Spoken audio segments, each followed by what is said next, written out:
Well, today, Bubba Wallace is the only black driver in NASCAR's top circuit.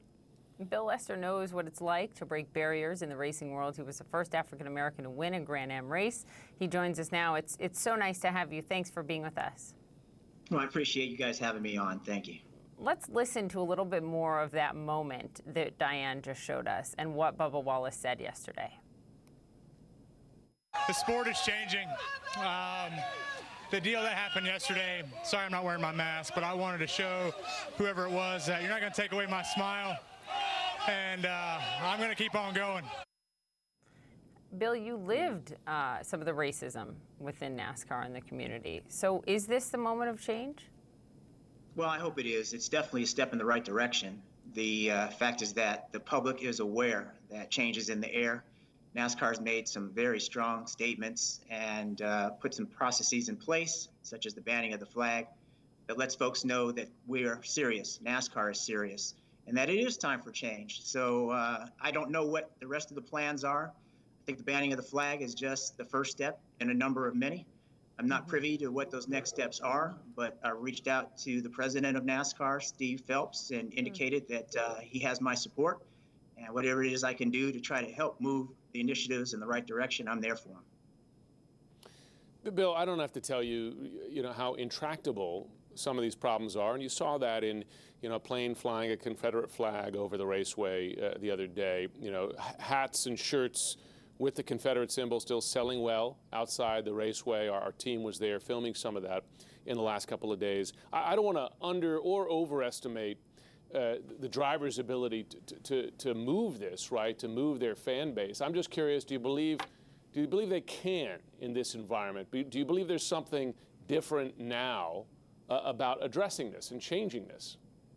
Well, there's clearly something different now. When I was racing in the mid-2000s, if I was to really try to move the needle, I would have been completely ineffective. The ears were not open, the reception was not there. I had already gone on notice on public, to the media and on, public record that I was not comfortable around the Confederate flag. And while that was written, there was no change. It was not time for change.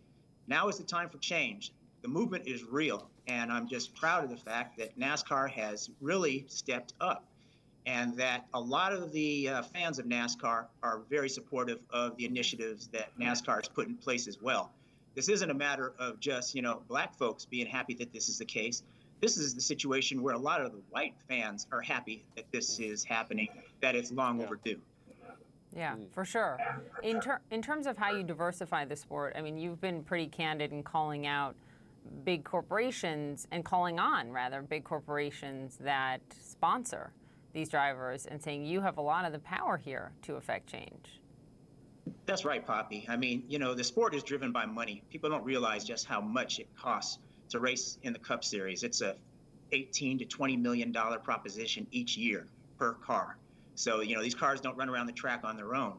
And corporate America is key to the success of drivers being out there on the track. And the access to that capital has been something that's been lacking in the African American community.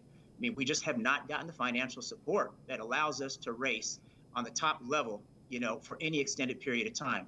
Yes, I broke into the Cup Series and I raced a couple of races, but, my sponsor at the time, Waste Management, already had a full-time commitment to another team and couldn't break it. And so I was essentially, one and done, and so Bubba, fortunately, has had more of a platform to stand on. But even with all the exposure he's gotten, which is what these sponsors want, you saw that car just had petty racing or petty motorsports on it. It didn't have significant corporate sponsorship on it. What does that tell? Wow.